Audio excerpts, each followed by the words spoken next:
Do does did এর ব্যবহার। অনেকে আমরা জানি না কোথায় ডু বসবে, কোথায় ডাজ, কোথায় ডিড বসবে। আমরা দেখব সাবজেক্ট কিসে আছে। সাবজেক্ট যদি থার্ড পারসন সিঙ্গুলার নাম্বার হয়, সাবজেক্ট যদি থার্ড পারসন সিঙ্গুলার নাম্বার হয় তাহলে ভার্বের সাথে এস বাই এস যুক্ত হয়, এস বাই এস যুক্ত হয়।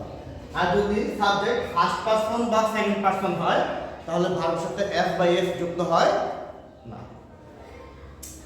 আচ্ছা, এখন আমরা একটা সেন্টেন্স দেখব। আই ওয়ান্ট টু মেক উড়াল slime. I want to make উড়াল স্লাইম। এখানে সাবজেক্ট হলো আই, ভার্ব হলো ওয়ান্ট। সাবজেক্ট ফার্স্ট পারসন হওয়ার কারণে ওয়ান্ট এর সাথে এস বা এস যুক্ত হয় না, তাহলে কাজে এখানে ডু আসবে। কি আসবে? ডু আসবে। হি ওয়ান্টস, এখানে ভার্বের সাথে এস আছে। কি আছে? এস। কেন এস? হি হলো third person singular number. Third person যে কোনো মানুষের নাম হি, শি, ইট এগুলো থাকলে ভার্বের সাথে এস বা এস যুক্ত হয়, তখন কি আসবে? ডাজ আসবে। কি আসবে? ডাজ। এর বাইরে থাকলো ডিড। যখন ভার্ব পাস্ট টেন্সে থাকবে, কোন টেন্সে থাকবে?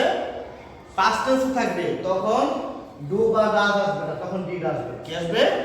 ডিড। চলো আমরা এগুলো সমাধান করি। I want to make উড়াল slime.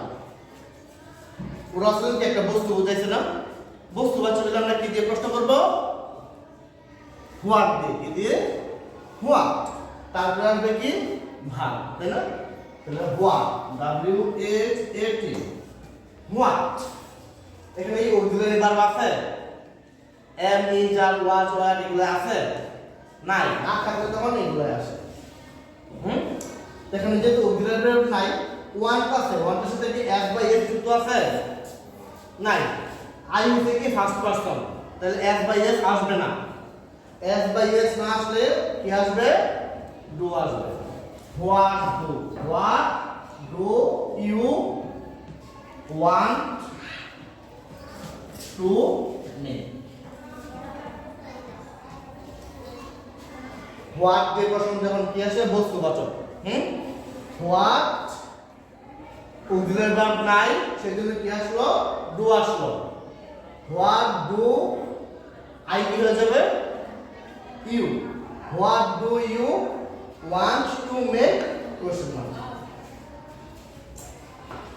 He wants to make উড়াল স্লাইম। সেম লাইন, একই লাইন, কিন্তু এখানে এস আছে। কি আছে? এস আছে কেন? থার্ড পারসন সিঙ্গুলার নাম্বার হওয়ার কারণে। এখানে কি আসবে? Same what, W H A T, what. এখানে আসবে ডাজ। কি আসবে? এটা থার্ড পারসন সিঙ্গুলার নাম্বার হওয়ার কারণে। What does he want to make. এখানে এসটা উঠে গেছে। এসটা কি হয়েছে?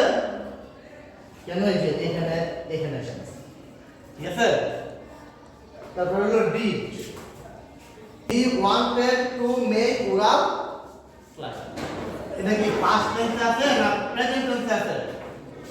পাস্ট টেন্সে আছে। কি টেন্সে আছে?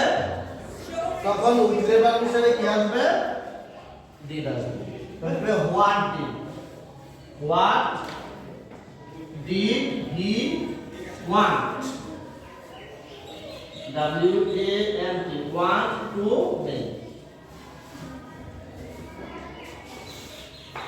হোয়াট তারপরে অক্সিলারি ভার্বটা তাহলে কি আসলো? ডিড আসলো। কি আসলো? ডিড। এটা কি? Past tense. এটা কি? এটা কিসে ছিল? পাস্ট টেন্সে ছিল, কারণ এটা প্রেজেন্ট টেন্সে আসবে। এটা কোন টেন্সে এসে পড়বে? প্রেজেন্ট টেন্সে। আমরা কি ওয়ান্টেড দেখে বুঝতে পারছি এটা পাস্ট টেন্স আছে। কোন টেন্সে আছে? যখন আমরা ডিড আনবো তখন এটা কিসে হয়ে যাবে? প্রেজেন্ট টেন্স হয়ে যাবে। তাহলে what did he want to make, what did he want to. এরপর কি আসলো? আমার হোয়াট আসলো। কি আসলো? হোয়াট। অক্সিলারি ভার্ব না থাকার কারণে ডু ডাজ ডিড আসলো। তারপরে বাকি অংশ শুধু এটা পাস্ট টেন্সে ছিল, এখানে এসে কি হয়ে গেল? প্রেজেন্ট টেন্সে। ক্লিয়ার?